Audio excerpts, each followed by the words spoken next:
கோல் achiever trader சார்பாக நம்ம subscriber viewers எல்லாருக்கும் வணக்கம். எல்லாரும் நல்லா இருக்கீங்களா? நல்லா இருக்கீங்கன்னு நம்புகிறேன். ஸோ இந்த வீடியோ பொறுத்த வரைக்கும் நம்ம 2 multi year break out stock பார்க்க போகிறோம். Multi year and multi year நியரில் இருக்க ஸ்டாக்கை நம்ம பார்க்க போகிறோம். ஸோ மல்டி இயர் ஸ்டாக் அப்படின்னா என்ன, முதல்ல அதை நம்ம தெரிஞ்சுக்குவோம். So multi year break out அப்படின்னு பார்க்கும்போது 2 வருஷத்துக்கு மேலே ஃபஸ்ட்டு ஒரு ஹையை க்ரியேட் பண்ணியிருக்கும். ஸோ அதிலேருந்து அந்த ஹையை பிரேக் பண்ண முடியாமல் 2 வருஷம் ஒன்று டவுன் சைடில் வந்துட்டு ஹோல்ட் ஆகிட்டு இருக்கும். ஸோ அந்த 2 வருஷத்துக்கு அப்புறம் இந்த ஹையை பிரேக் பண்ணும்போது, ஸோ அது 2 வருஷம்னு இல்லை, 2, 3, 4, 2 வருஷத்துக்கு மேலே உங்களுக்கு எத்தனை வருஷம் வேணாலும் இருக்கலாம். ஸோ அதை தான் நம்ம மல்டி இயர் பிரேக் அவுட் அப்படின்னு சொல்லுவோம். ஸோ அப்படி மல்டி இயர் பிரேக் அவுட் அப்படி நடக்கும்போது அங்கே என்ன அதோட மொமெண்டம் எப்படி இருக்கும் அப்படின்னு பார்க்கும்போது ரொம்ப வேகமாகவும் ரொம்ப ஸ்ட்ராங்காகவும் அக்ரெசிவாக இருக்கும். அதே சமயம் அதோட டார்கெட் அப்படின்னு பார்க்கும்போது கொஞ்சம் அதிகமாக இருக்கும். சம்டைம்ஸ் வந்து கன்சாலிடேட் ஜோனில் இருந்துட்டு கூட மேலே போகும். பட் அந்த ஸ்டாக்கை பொறுத்த வரைக்கும் ஃபண்டமெண்டல் ஸ்ட்ராங்காக இருந்துச்சு அப்படின்னா அந்த ஸ்டாக் வந்து ஒரு நல்ல ரேலியை போஸ்ட் பண்ணும். ஸோ அதுக்கு உதாரணமாக நம்ம கொடுத்த ஸ்டாக்கே எங்கே இருக்குது. ஸோ அதையும் நான் எடுத்து வச்சுருக்கேன். ஓகே, மல்டி பிரேக் அவுட் அப்படின்னா நமக்கு என்னென்னு புரிஞ்சிருக்கும். ஓகே, இந்த வீடியோ பொறுத்த வரைக்கும் நம்ம எல்லாமே எஜுகேஷன் பர்பஸ்க்காக மட்டுமே பகிரப்படுது. ஸோ நம்ம வீடியோ உங்களுக்கு யூஸ்ஃபுல்லாக இருந்துச்சுன்னா, நாலேஜ் கொடுத்துருந்துச்சுன்னா லைக் அண்ட் சப்ஸ்கிரைப் பண்ணுங்கள். உங்கள் ஃப்ரெண்ட்ஸுக்கும் ரெஃபர் பண்ணுங்கள். வீடியோ பார்க்கும்போது அப்படியே லைக்கை தட்டி விட்ருங்க. இப்போ நம்ம வீடியோக்குள்ளே போகலாம். ஓகே, ஸோ நம்ம கொடுத்த ஸ்டாக் இந்த ஏபி கேபிட்டலை பொறுத்த வரைக்கும் உங்களுக்கு மல்டி இயர். ஸோ கிட்டத்தட்ட பார்த்தீங்கன்னா இது 2017-18 ஹை. ஸோ இங்கே இருக்கும். ஸோ நான் உங்களுக்கு இதை மந்த்லியில் மாற்றிக்கிறேன். ஸோ ஏன் மந்த்லியில் மாற்றுறேன்னா இந்த சார்ட்டை இன்னும் கொஞ்சம் நல்லா உங்களால் வியூ பண்ண முடியும். இல்லைனா கொஞ்சம் உங்களுக்கு பெருசாக தெரியல. ஸோ அந்த ரீசனால் நான் என்ன பண்ணுறேன்னா உங்களுக்கு மாற்றிருக்கேன். ஸோ இந்த வருஷத்தை அப்படின்னு பார்க்கும்போது நம்ம அந்த வெர்டிக்கல் லைன் வந்து நான் உங்களுக்கு ட்ரா பண்ணுறேன் பாருங்கள். கீழே 2017 செப்டம்பர் 2017 இங்கே தெரியும். ஸோ இந்த 2017 ஸோ இப்போ இந்த ஸ்டாக்கு வந்து பார்த்தீங்கன்னா இப்போ 2025 தான் இப்போ என்ன இருக்கும், பிரேக் அவுட் கொடுத்துருக்கோம். இந்த ஜோனில் தான் நம்ம என்ன பண்ணியிருப்போம், டெய்லியில் ஸ்ட்ராங்கான பிரேக் அவுட் வரும்போது கொடுத்துருக்கேன். ஒரு உதாரணத்துக்கு ஃபஸ்ட்டு நம்ம கொடுத்த ஸ்டாக், அதாவது ஃபஸ்ட்டில் இதுக்கு முன்னாடி சில கொடுத்த ஸ்டாக்லாம் இருக்குது, அதையும் நம்ம பார்க்கலாம். ஸோ இந்த ஸ்டாக்கை பொறுத்த வரைக்கும் மல்டி இயர் பிரேக் அவுட்டில் கொடுத்துட்டு இந்த ஸ்டாக் இது வரைக்கும் ஸோ நம்ம கொடுத்ததுலேருந்து 34% வந்து ரிட்டர்ன்ஸை கொடுத்துருக்கு. பட் இந்த ஸ்டாக்கை பொறுத்த வரைக்கும் கன்சாலிடேட் ஜோனே கிடையாது, போயிட்டு ஒரு ரீடெஸ்ட் மட்டும் எடுத்துச்சு. ஸோ அது இந்த புல்லிஷ் இந்த பேரிஷ் கேண்டலில் பார்க்கும்போது தெரியும். வீக்லியில் ஒரு இந்த பேரிஷ் கேண்டில் இருக்குது பார்த்தீங்களா. ஸோ இங்கே வந்து என்ன இருக்கும், ரீடெஸ்ட் எடுத்துருக்கும். ரீடெஸ்ட் எடுத்துகிட்டு இப்போ இது வரைக்கும் 34% வந்து உங்களுக்கு ரிட்டர்ன்ஸாக கொடுத்துருக்கு. ஸோ இந்த ஸ்டாக்கோட நெக்ஸ்ட்டு டார்கெட் பார்க்கும்போது 400. இது எப்படி பார்த்தாலும் இன்னும் ஒரு 35-40% மேலே போகிறதுக்கான பாசிபிள்ஸ் இருக்குது. ஒரு 70% வந்து ரிட்டர்ன்ஸை வந்து இந்த ஸ்டாக் கொடுக்கும். பட் உடனே கொடுத்துடாது. ஸோ இதுக்கான டைமை வந்து நம்ம கொடுக்குறோம். So multi year break out அப்படின்னா ஸோ டார்கெட் வந்து ரொம்ப ஹையாகவும் இருக்கும், அதே சமயத்தில் ரொம்ப வேகமாகவும் போகும். சம்டைம்ஸ் ஒரு சில ஸ்டாக் வந்து கன்சாலிடேட் ஜோனில் இருக்கும். ஸோ இருக்கும்போது நம்ம பேஷண்ட்டாக இருக்கணும். அப்படி இருந்தால் தான் ரிட்டர்ன்ஸை வந்து நம்மளால் எடுக்க முடியும். ஓகே, நான் இப்போ டெய்லியில் கன்வெர்ட் பண்ணிக்கிறேன். டெய்லியில் கன்வெர்ட் பண்ணிக்கிட்டு இப்போ நம்ம கொடுத்த இடம், ரீடெஸ்ட் எடுத்த இடம், ஸோ இதெல்லாத்தையுமே இப்போ நம்ம பார்த்துருவோம். இதை எதுக்கு பார்க்குறேன் அப்படின்னா உங்களுக்கு ஒரு கான்ஃபிடென்ட் வரணும். ஸோ இந்த கொடுத்த நம்ம ஸ்டாக்கு சும்மா வாயில் மட்டும் சொல்லிட்டு போகக்கூடாது. ஸோ அதுக்கான ப்ரூஃபையும் நம்ம கொடுத்தோன்னா உங்களுக்கு இன்னும் கான்ஃபிடென்ட் வரும் இல்லையா. ஸோ அதுக்காக தான் நான் கொடுத்துருக்கேன். ஸோ இங்கே இந்த ஜோன் பாருங்கள். இங்கேருந்து அந்த ஸ்டாக் என்ன இருக்கும், மேலே போயிருக்கும். மேலே அதாவது ஒரு நிமிஷம்,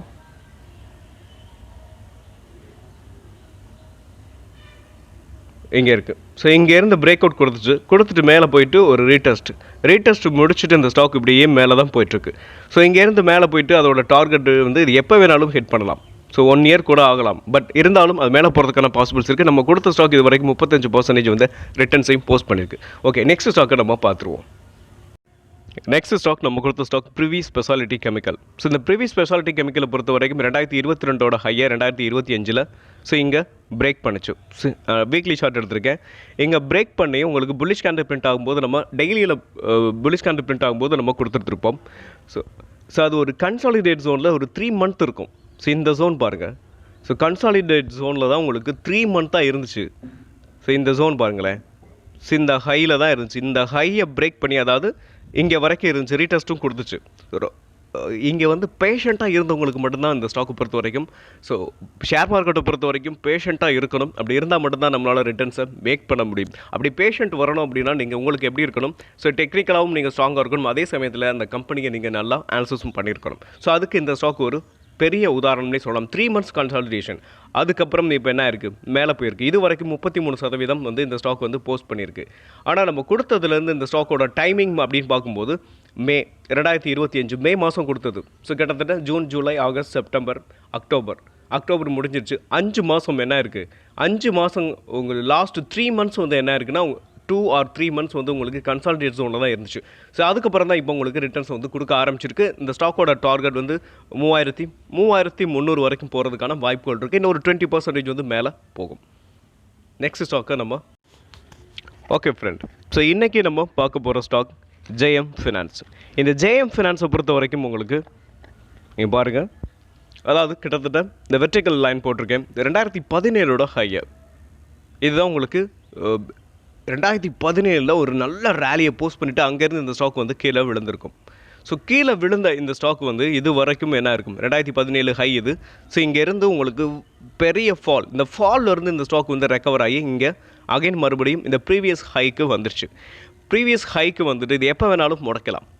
ஸோ நான் உங்களுக்கு நான் அதை டெய்லியில் கன்வெர்ட் பண்ணிக்கிட்டு காட்டுறேன். ஃபஸ்ட்டு இந்த ஹை எங்கே இருக்குது, இது அதாவது 2 இயர்ஸுக்கு மேலே இருக்குது அப்படின்றதெல்லாம் நம்ம கன்ஃபார்ம் பண்ணிக்கிறோம்.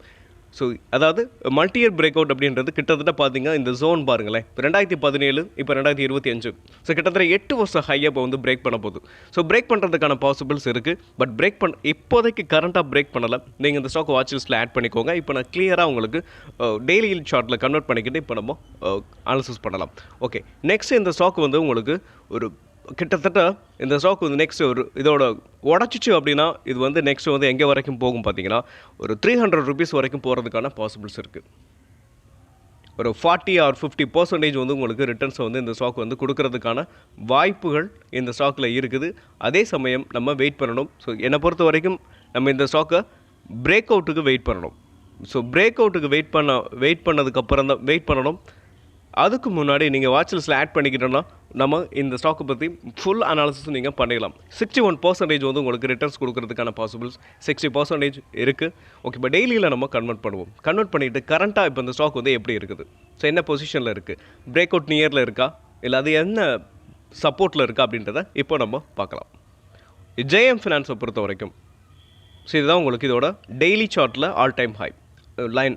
இந்த 185 வந்து என்ன இருக்கும் அப்படின்னு பார்த்தீங்கன்னா அதை உடச்சி மேலே போயிட்டு உங்களுக்கு புல்லிஷ் கேண்டில் பிரிண்ட்டாக இருக்கும். அதே சேம் டைம்ஸ் பார்த்தீங்கன்னா ஒரு ரிஜெக்ஷனோட தான் இந்த கேண்டில் வந்து வந்திருக்கும். ஒரு ஸ்ட்ராங்கான கேண்டில் இல்லை. ஸோ நம்ம ஆல்ரெடி சொல்லி வந்திருப்போம், ஸ்ட்ராங்கான கேண்டில் அப்படின்னா உங்களுக்கு இவ்வளோ ரிஜெக்ஷன் வராது. ஒரு கேண்டில் இருக்குது அப்படின்னா அதில் ஒரு 20%, 25%, இல்லை 30% கூட இருக்கலாம். பட் இந்த கேண்டில் பார்த்தீங்கன்னா எப்படி பார்த்தாலும் ஒரு 50 or 60% வந்து கரெக்ஷனோட தான் இருக்குது. ஸோ இந்த ஸ்டாக்கை வந்து நம்ம என்ன இருக்குன்னா அங்கேருந்து கீழே அகைன் மறுபடியும் கீழே விழுந்திருக்கு. கீழே விழுந்த இந்த ஸ்டாக் இந்த சப்போர்ட்டில் இருந்து மேலே போகிறதுக்கான பாசிபிள்ஸ் இருக்குது. ஸோ இங்கேருந்து இந்த ஸ்டாக் வந்து மேலே போணுச்சு அப்படின்னா நம்ம இங்கேயே கன்சிடர் பண்ணலாம். ஸோ இங்கேருந்து பவுன்ஸ் பேக் கொடுத்துச்சு அப்படின்னா இங்கே கன்சிடர் பண்ணிவிட்டு வெயிட் பண்ணலாம். ஸோ இதையும் உடச்சி மேலே போகணும். மேலே போச்சு அப்படின்னாலும் கொஞ்சம் டைம் கொடுக்கணும். நம்ம இதை உடச்சிச்சு அப்படின்னா நெக்ஸ்ட் இந்த ஸ்டாக் பறக்க ஆரம்பிக்கும். ஸோ பறக்கிறதுக்கான வாய்ப்புகள் நிறையவே இருக்குது. ஒரு மல்டி இயர்னால் கிட்டத்தட்ட பார்த்தீங்கன்னா 2017 8 வருஷம் ஹையை பிரேக் பண்ணி மேலே போகும்போது ரொம்ப மொமெண்டம் ரொம்ப ஸ்ட்ராங்காகவும் இருக்கும். ஓகே, இந்த ஜோன்லேருந்து இந்த ஸ்டாக்கு மேலே போகிறதுக்கான வாய்ப்புகள் இருக்குது. ஒரு வேளை இதை உடச்சிச்சு அப்படின்னா நம்ம இங்கேருந்து என்ன பண்ணிடணும், ஸோ கீழே வந்துடணும். ஸோ இன்னும் கன்ஃபர்மேஷன் கேண்டில் வரலை. ஒரு ஸ்ட்ராங்கான புல்லிஷ் கேண்டில் இங்கே வரட்டும். ஸ்ட்ராங்காக வந்ததுக்கப்புறம் நம்ம என்ன பண்ணலாம், ஸோ இதை பற்றி நெக்ஸ்ட் வந்து சப்போர்ட்லேருந்து பை பண்ணலாம் அப்படின்றத பார்க்கலாம். ஸோ அதே சேம் டைம் நீங்கள் இந்த ஸ்டாக்கை வாட்ச் லிஸ்ட் ஆட் பண்ணிக்கோங்க. இந்த ஸ்டாக்கில் நம்ம சொன்ன மாதிரி புல்லிஷ் கேண்டில் ஸ்ட்ராங்காக வந்துச்சு. நானும் ரெகுலராக அனாலிசிஸ் பண்ணுறேன். ஒரு வேளை மறந்துட்டேன் அப்படின்னாலும் இல்லை நீங்கள் வந்து இதை எனக்கு வந்து மென்ஷன் பண்ணுங்கள், நான் உங்களுக்கு மறுபடியும் இந்த ஸ்டாக்கை அனாலிசிஸ் பண்ணுவோம். ஓகே, இந்த ஸ்டாக்கோட ஃபண்டமெண்டல் வந்து நம்ம இந்த வீடியோவிலேயே நம்ம நெக்ஸ்ட்டு பார்த்துருவோம். இதோட ஹியூஜ் ரிட்டர்ன்ஸ் கிடைக்கிறதுக்கான வாய்ப்பு இருக்குது. பார்த்தீங்களா, 300 வரைக்கும் போகும். ஓகே, இந்த ஸ்டாக்கை அதாவது இந்த மல்டியர் பிரேக் அவுட்னால் நமக்கு என்னன்றது உங்களுக்கு தெரிஞ்சிருக்கும். ஓகே, இப்போ நம்ம வந்து இந்த ஸ்டாக்கோட ஃபண்டமெண்டல் அனாலிசிஸை பண்ணிடுவோம். ஓகே ஃப்ரெண்ட், இப்போது நம்ம ஜேஎம் ஃபினான்ஸோட ஃபண்டமெண்டல் அனாலிசிஸை பண்ணிடுவோம். மார்க்கெட் கேபிட்டல் 15,684 கோடி, ஸ்டாக் பி 14.2. ஸோ இந்த ஸ்டாக் பியை வந்து இண்டஸ்ட்ரி பியோட கம்பேர் பண்ணும்போது நமக்கு என்ன கிடைக்கும்? ஸோ இது வந்து அண்டர் வேல்யூட ட்ரேட் ஆகிட்ருக்கா, ஓவர் வேல்யூட ட்ரேட் ஆகிட்ருக்கா, இல்லை ஃபேர் வேல்யூவில் ட்ரேட் ஆகிட்ருக்கா அப்படின்றத நம்மளால் புரிஞ்சிக்க முடியும். ஸோ இண்டஸ்ட்ரி பி அப்படின்னு பார்க்கும்போது 21.3, ஸோ ஸ்டாக் பி 14.2. ஸோ இந்த ஸ்டாக்கை பொறுத்த வரைக்கும் கிட்டத்தட்ட இல்லை, ஸோ அண்டர் வேல்யூட தான் ட்ரேட் ஆகிட்ருக்கு அப்படின்றத நம்மளால் புரிஞ்சிக்க முடியும். ஸோ இண்டஸ்ட்ரி பியோட கம்பேர் பண்ணும்போது லோவாக தான் ட்ரேட் ஆகிட்ருக்கு. So next ROCE, return on capital employ. So இந்த ஸ்டாக்கை பொறுத்த வரைக்கும் 9.39 உங்களுக்கு நல்லாயிருக்கு. நெக்ஸ்ட் ROE பொறுத்த வரைக்கும் 9.1. ஸோ இந்த ROE பொதுவாகவே மாடரேட்டாக இருக்கணும்னு சொல்லுவாங்க. அது மட்டும் இல்லாமல் இந்த ஸ்டாக்கை பொறுத்த வரைக்கும் நல்லாயிருக்கு. ஸோ அதாவது ஷேர் மார்க்கெட்டை பொறுத்த வரைக்கும் இந்த ROE 15 above இருக்கணும் அப்படின்னு சொல்லுவாங்க. அது எல்லா செக்டாருக்கும் ஒர்க் அவுட் ஆகாது. ஓகே, இந்த செக்டார் வந்து எந்த அளவுக்கு இருக்குது அப்படின்றத நம்ம டாப் கம்பெனியோட கம்பேர் பண்ணுவோம். ஸோ இந்த ஃபண்டமெண்டல் அனாலிசிஸை முடிச்சுட்டு ஓகே, நெக்ஸ்ட்டு புக் வேல்யூ அப்படின்னு பார்க்கும்போது 102. ஸோ அது எத்தனை டைம்ஸ் வந்து உங்களுக்கு அதிகமாக இருக்குது அப்படின்றத இப்போ நம்ம பார்க்கலாம். ப்ரைஸ் டு புக் வேல்யூ பார்க்கும்போது 1.61 தான் இருக்குது. ஸோ இந்த ஸ்டாக்கை பொறுத்த வரைக்கும் புக் வேல்யூ பெரிய லெவலில் இல்லை, புக் வேல்யூ வந்து நல்லாயிருக்கு. நெக்ஸ்ட்டு அதாவது மாடரேட்டாக இருக்குது. புக் வேல்யூவை விட கம்மியாக ட்ரேட் ஆகிற ஷேர் வந்து உங்களுக்கு ஒரு லாங் டேர்முக்கு நம்ம வந்து பண்ணலாம், அதை வந்து ப்ரிப்பேர் பண்ணலாம். ஸோ அந்த ஒன் ஆஃப் த ரேஷியோ தான் அது. ஸோ அந்த ஒரு ரேஷியோ மட்டும் நம்ம வந்து வச்சு வந்து இந்த ஸ்டாக் வந்து லாங் டேர்மில் க்ரோத்தை கொடுக்கும் அப்படின்னு நம்ம நம்ப முடியாது. அது ஒரு one of the parameter. Okay, next டெப்ட் இருக்கான்னு பார்க்கணும். டெப்ட்டை பொறுத்த வரைக்கும் 1.18 இருக்குது. ஸோ இது வந்து ஃபினான்ஸ் கம்பெனி அப்படின்னு பார்க்கும்போது பெரிய லெவலில் இல்லை, ரொம்ப கம்மியான லெவலில் தான் டெப்ட் இந்த கம்பெனிக்கு இருக்குது. நெக்ஸ்ட்டு ரொம்ப முக்கியமான ரேஷியோ அப்படின்னு பார்க்கும்போது PEG ratio. So PEG ratio பொறுத்த வரைக்கும் 7.06 இருக்குது. ஸோ இந்த ஸ்டாக்கை பொறுத்த வரைக்கும் பெக் ரேஷியோ உங்களுக்கு அதிகமாக தான் இருக்குது. இந்த நம்ம பார்த்த பேராமீட்டர்லேயே இந்த பெக் ரேஷியோ மட்டும்தான் இந்த ஸ்டாக்கை பொறுத்த வரைக்கும் அதிகமாக இருக்குது. மற்ற எல்லா பேராமீட்டருமே நல்லாயிருக்கு. ஸோ உங்களுக்கு கரண்ட் ரேஷியோ அப்படின்னு பார்க்கும்போது 3.1 இருக்குது. ஸோ குயிக் ரேஷியோ பொறுத்த வரைக்கும் 3 இருக்குது. கரண்ட்டும் பார்க்கும்போது 1லேருந்து 3க்குள்ளே இருக்கணும். ஸோ குயிக் ரேஷியோ பொறுத்த வரைக்கும் 1லேருந்து 3க்கு மேலே எவ்வளோ வேணாலும் இருக்கலாம், அதாவது 1க்கு மேலே எவ்வளோ வேணாலும் இருக்கலாம் குயிக் ரேஷியோ பொறுத்த வரைக்கும். ஸோ நெக்ஸ்ட் அப்படின்னு பார்க்கும்போது இந்த ஸ்டாக்கை பொறுத்த வரைக்கும் டெப்ட்டுக்கு ரொம்ப கம்மியாகவே இருக்குது. அதே சமயத்தில் ஸ்டாக் பிஓ, அது இண்டஸ்ட்ரி பியோட ஸ்டாக் பி கம்மியாக தான் இருக்குது. ROCE என்னை பொறுத்த வரைக்கும் இந்த ஸ்டாக் நல்லாயிருக்கு. ஸோ நெக்ஸ்ட்டு நம்ம பார்க்கணும் அப்படின்னா இந்த ROCE 15 above இருந்தால் தானே உங்களுக்கு ஒரு ஸ்டாக் வந்து ஃபண்டமெண்டலாக அவங்களோட நல்லாயிருக்கு அப்படின்னு பொதுவாகவே சொல்லுவாங்க. ஸோ அது உண்மைதானா? நான் ஆல்ரெடி பார்த்துருக்கேன். உங்களுக்கு இதை வந்து நம்ம பியர்ஸோட கம்பேர் பண்ணும்போது நமக்கு இதை தெரியும் இல்லையா? ஸோ அதை நம்ம இப்போ பார்த்துருவோம். ஓகே, பியர்ஸ் அப்படின்னு பார்க்கும்போது எங்கே பாருங்கள், ROCE 11 தான் வச்சுருக்காங்க. யார்? Market leader Bajaj finance. Next Bajaj ஹோல்டிங்ஸை பொறுத்த வரைக்கும் 9 வச்சுருக்காங்க. அடுத்து சாய்ஸ் இன்டர்நேஷ்னல் அப்படின்னு கொடுத்துருக்காங்க. இது வந்து ஃபினான்ஸ் கம்பெனி தானான்னு தெரியல. ஸோ அதான் நம்ம விட்டுருவோம். நெக்ஸ்ட்டு வந்து ஜேஎம் ஃபினான்ஸ். அடுத்து எடல்வைஸ் ஃபினான்ஸ் பொறுத்த வரைக்கும் 13 வச்சுருக்காங்க. இங்கே இருக்கிற ROCEலேயே ஹையாக இருக்கிறது அப்படின்னு பார்க்கும்போது என்னை பொறுத்த வரைக்கும் எடல்வைஸ். நெக்ஸ்ட் அப்படின்னு பார்க்கும்போது கமா ஹோல்டிங்ஸ், பிலனி இன்வெஸ்ட்மெண்ட். ஸோ இவங்கெல்லாம் பார்த்தீங்கன்னா நெக்ஸ்ட் 11 வச்சுருக்கிறது யாருன்னு பார்க்கும்போது இந்த கமா ஹோல்டிங்ஸ்னு வச்சுருக்காங்க. ஸோ இந்த ஸ்டாக் இது வரைக்கும் நான் பார்த்ததில்ல. ஓகே, மார்க்கெட் லீடர் அப்படின்னு பார்க்கும்போது இந்த இதுக்கு பொறுத்த வரைக்கும் எதுனா பஜாஜ் ஃபினான்ஸ் தான். ஸோ அவங்களே பார்க்கும்போது 11 தான் வச்சுருக்காங்க. ஸோ அவங்களே 11 வச்சுருக்காங்க அப்படின்னு பார்க்கும்போது இந்த ஸ்டாக்கை பொறுத்த வரைக்கும் ROCE ஹெல்த்தியாக இருக்குது அப்படின்னு நம்மளால் புரிஞ்சுக்க முடியும். நெக்ஸ்ட் இந்த ஸ்டாக்கை பொறுத்த வரைக்கும் குவார்டர்லி ரிசல்ட்ஸ் வந்துருச்சா, அவங்க எந்த அளவுக்கு போஸ்ட் பண்ணியிருக்காங்க அப்படின்றத இப்போ நம்ம பார்த்துலாமா? குவார்டர்லி ரிசல்ட்ஸ் அப்படின்னு பார்க்கும்போது ஜூன் கொடுத்துருக்காங்க. ஸோ 1111 கோடி. ஸோ இதை வந்து குவார்டர்லி ரிசல்ட்ஸ் அனாலிசிஸ் பண்ணணும் அப்படின்னு பார்க்கும்போது உங்களுக்கு இயர் ஆன் இயர் தான் கம்பேர் பண்ணணும். ஸோ இந்த வருஷம் 2025 ஜூனை வந்து 2024 ஜூனோட கம்பேர் பண்ணணும். அப்படி பண்ணும்போது 1077 கோடி. ஸோ ரெவென்யூ வந்து உங்களுக்கு இன்க்ரீஸ் ஆகிருக்கு. மாடரேட்டாக உங்களுக்கு கொஞ்சம் கொஞ்சமாக தான் இன்க்ரீஸ் ஆகிருக்கு, பெரிய லெவல் ரிசல்ட்ஸ் வரல. ஆனாலும் இந்த ஸ்டாக்கை பொறுத்த வரைக்கும் ரிசல்ட்ஸ் வந்து பாசிட்டிவாக தான் வந்திருக்கு. நெக்ஸ்ட் அப்படின்னு பார்க்கும்போது இவங்களோட ப்ராஃபிட், அதாவது ஆப்ரேட்டிங் ப்ராஃபிட் மார்ஜின் அப்படின்னு பார்க்கும்போது ப்ரீவியஸ் குவார்ட்டரோட கம்பேர் பண்ணும்போது 58, போன குவார்ட்டர் அதோட கம்பேர் பண்ணும்போது 76% நல்லாவே இன்க்ரீஸ் ஆகிருக்கு. ஸோ இந்த ஜோன் பாருங்கள் 57. ஸோ அதாவது இதுதான் இயர் ஆன் இயர் 2024 ஆமாம் செப்டம்பர் மாதத்தோட ரிசல்ட்ஸ். அப்படி பார்க்கும்போது உங்களுக்கு ஆப்ரேட்டிங் ப்ராஃபிட் மார்ஜினும் உங்களுக்கு நல்லாவே இன்க்ரீஸ் ஆகிருக்கு. ஸோ நெக்ஸ்ட் வந்து ப்ராஃபிட் இன்க்ரீஸ் ஆகிருக்கு அப்படின்னு பார்க்கலாமா? ப்ராஃபிட் பார்த்துட்டோம், டேக்ஸ், நெட் ப்ராஃபிட் பார்ப்போம். நெட் ப்ராஃபிட் அப்படின்னு பார்க்கும்போது இங்கே பாருங்கள்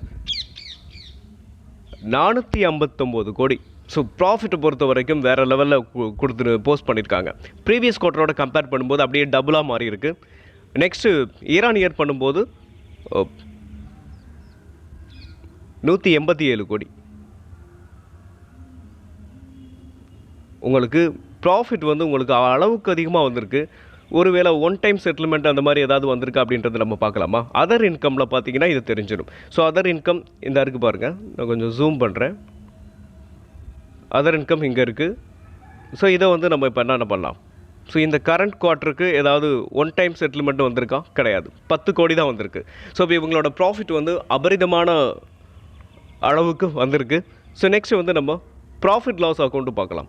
ஸோ ஏன் இந்த ப்ராஃபிட் லாஸ் அக்கௌண்ட் பார்க்குறோம்னா, இந்த ஸ்டாக்கை வந்து நம்ம ஒரு மல்டி-இயர் பிரேக் அவுட் ஸ்டாக் அப்படின்னு பார்க்கும்போது இதோட டார்கெட் வந்து ஹையாக இருக்குது. 1 இயர் ஆகலாம். ஸோ டார்கெட்டை ரீச் பண்ணுறதுக்கு 2 இயர் கூட ஆகலாம்.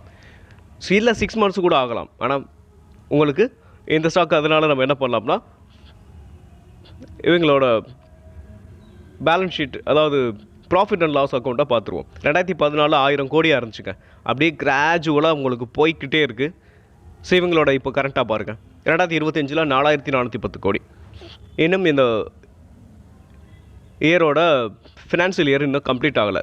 ஸோ இது வரைக்கும் ஒரு நல்ல அபரிதமான வளர்ச்சியை இந்த ஸ்டாக் கொடுத்துக்கிட்டு இருக்கு அப்படின்றத நம்மளால் புரிஞ்சுக்க முடியும். ஓகே, நெக்ஸ்ட் நம்ம ப்ராஃபிட்டும் இந்த கொடுத்துக்கிட்டு தான் இருக்காங்க. இவங்களுக்கு கடன் இருக்கா, ரிசர்வ்ஸ்லாம் இருக்குதா அப்படின்றத நம்ம பார்க்குறோம். ரொம்ப முக்கியமான பேராமீட்டரில் இதுக்கும் ஒன்று. ஸோ ரிசர்வ்ஸ் அப்படின்னு பார்க்கும்போது உங்களுக்கு என்ன பண்ணியிருக்காங்க, கொஞ்சம் கொஞ்சமாக இன்க்ரீஸ் ஆகிட்டே இருக்கா. 4000, 5, 5500, 6900, அடுத்து 7, 8. இப்போ கரண்ட்டாக பார்த்தீங்கன்னா இவங்களோட ரிசர்வ் அப்படின்னு பார்க்கும்போது ரிசர்வும் கூடிக்கிட்டே போகுது. அதே சமயத்தில் பாரோவிங் பாருங்கள், பாரோவிங் இது 11507. ஸோ அதாவது ஃபினான்ஸ் கம்பெனியை பொறுத்த வரைக்கும் அவங்களுக்கு அதுதானே உங்களுக்கு இன்வெஸ்ட்மெண்ட்டு. ஸோ அது வந்து கடன் வந்து கண்டிப்பாக இருக்கும். கடன் இல்லாத கம்பெனியே இருக்காது. ஸோ இந்த ஸ்டாக்கை பொறுத்த வரைக்கும் கம்மியாக இருக்குது. இவங்களோட கடனை குறைச்சிக்கிட்டே வந்திருக்காங்க. பார்க்கும்போது தெரியும் 11, 12, 13. இப்போ கரண்ட் குவார்ட்டராக பார்க்கும்போது குறைச்சிருக்கு. ஓகே, ஸோ அடுத்து நெக்ஸ்ட் நம்ம பார்க்கும்போது இவங்களோட ப்ரொமோட்டர் ஹோல்டிங் எந்த அளவுக்கு இருக்குதுன்னு பார்ப்போம். ஸோ ப்ரொமோட்டர் ஹோல்டிங் ஏன் பார்க்கணும் அப்படின்னு பார்க்கும்போது, ஒரு கம்பெனி அந்த கம்பெனியை நடத்துகிற அந்த ப்ரொமோட்டருக்கு இந்த அவங்க கம்பெனி மேலே எந்த அளவுக்கு கான்ஃபிடென்ட் இருக்குது. ஒரு நல்ல கம்பெனி மேலே தானே அவங்க மறுபடியும் இன்வெஸ்ட்மெண்ட் பண்ணுவாங்க. இல்லை அவங்க கம்பெனி மேலே அவங்களுக்கு கான்ஃபிடென்ட் இருந்தால் மட்டும்தான் ஒரு டீசெண்டான ஒரு ஹோல்டிங்ஸ் வந்து அவங்க வந்து என்ன பண்ணுவாங்க. ஸோ டீசெண்டான ஹோல்டிங்ஸ் தான் மெயின்டைன் பண்ணுவாங்க. இல்லைனா அவங்க ஸ்டேக்கை வந்து விற்றுருவாங்க. ஸோ அப்படி பார்க்கும்போது ப்ரொமோட்டர் ஹோல்டிங் அப்படின்னு பார்க்கும்போது 56.51 இருக்குது. ஒரு டீசெண்டான ஒரு ப்ரொமோட்டர் ஹோல்டிங் அப்படின்னு பார்க்கும்போது 50%ன்னு சொல்லுவாங்க. ஸோ நெக்ஸ்ட் பார்க்கும்போது நம்ம எஃப்ஐஐ டிஐயோட ஆக்டிவிட்டீஸை பார்ப்போம். எஃப்ஐஐ பொறுத்த வரைக்கும் இங்கே பாருங்கள், எஃப்ஐஐ டிஐ வந்து 22லேருந்து கொஞ்சம் கொஞ்சமாக அவங்க ப்ராஃபிட்டை புக் பண்ணிக்கிட்டே வந்திருக்காங்க. இப்போ பார்த்தீங்கன்னா கூட கரண்ட் குவார்ட்டராக வந்து 18.38. ஸோ ப்ரீவியஸ் குவார்ட்டர் 17.69 இருந்துச்சு. இப்போ கொஞ்சம் ஹைக் பண்ணியிருக்காங்க. ஸோ நெக்ஸ்ட்டு வந்து நம்ம டிஐ பார்க்கணும். டிஐ பொறுத்த வரைக்கும் அவங்க முழுக்க குறைச்சிக்கிட்டே தான் வந்திருக்காங்க. ஸோ இங்கே இருக்குது பாருங்கள். ஸோ 6.53%லேருந்து இப்போ 5.61 இருக்குது. ஒரு நல்ல ப்ராஃபிட்டை வந்து புக் பண்ணியிருக்காங்க. ஓகே, ஸோ ப்ரொமோட்டர் ஹோல்டிங்கும் ஸ்டேபிளாக இருக்குது, நல்லா இருக்குது. இந்த கம்பெனியை பொறுத்த வரைக்கும் ஃபினான்ஸ் கம்பெனி இன்னும் பிரேக் அவுட் கொடுக்கல, பட் நம்ம ஃபுல்லாகவே அனலைசிஸ் பண்ணியிருக்கோம். நீங்கள் ஸ்விங் ட்ரேடிங்கில் கொஞ்சம் சீக்கிரமாகவே ஒரு நல்ல ரிட்டர்ன்ஸை பார்க்கணும்னு நினைக்கும்போது ஸோ நம்ம எந்த மாதிரியான ஒரு கோணத்தில் இருந்தும் நம்ம என்ன பண்ணலாம், ஸோ இன்வெஸ்ட்மெண்ட் பண்ணலாம். அதாவது மல்டி-இயர் பிரேக் அவுட் ஸ்டாக்கை நம்மளோட ஹோல்டிங்ஸில், அதாவது இப்போ ஸ்விங் ட்ரேடிங்க்கு நம்ம ஒரு ஒரு போர்ட்ஃபோலியோ வச்சுருப்போம். ஒரு 10 ஸ்டாக் இருக்குன்னா அதில் 2 ஸ்டாக்கை நம்ம இதில் ஆட் பண்ணலாம். ஸோ நமக்கான ரிட்டர்ன்ஸ் வந்து இந்த மெத்தடில் பண்ணும்போது இன்னும் ஹையாக கிடைக்கும். ஓகே, இந்த வீடியோ பொறுத்த வரைக்கும் மல்டி இயர் பிரேக் அவுட் ஸ்டாக்னா என்னன்னு உங்களுக்கு புரிஞ்சிருக்கும். அதே சமயத்தில் மல்டி இயர் பிரேக் அவுட் ஸ்டாக்கில் என்னென்ன அட்வான்டேஜஸ்லாம் இருக்குது அப்படின்றதும் புரிஞ்சிருக்கும். நல்ல ரிட்டர்ன்ஸையும் மேக் பண்ண முடியும், அதுவும் குறுகிய காலத்தில், கொஞ்சம் ஷார்ட் டேர்மில். ஓகே, இந்த வீடியோ பொறுத்த வரைக்கும் உங்களுக்கு யூஸ்ஃபுல்லாக இருந்திருக்கும்னு நினைக்கிறேன். அப்படி யூஸ்ஃபுல்லாக இருந்துச்சுன்னா லைக் அண்ட் சப்ஸ்கிரைப் பண்ணுங்கள், உங்கள் ஃப்ரெண்ட்ஸுக்கும் ரெஃபர் பண்ணுங்கள். மீண்டும் ஒரு நல்ல வீடியோவில் உங்களை சந்திக்கிறேன். அதுவரை நன்றியும் அன்பும்.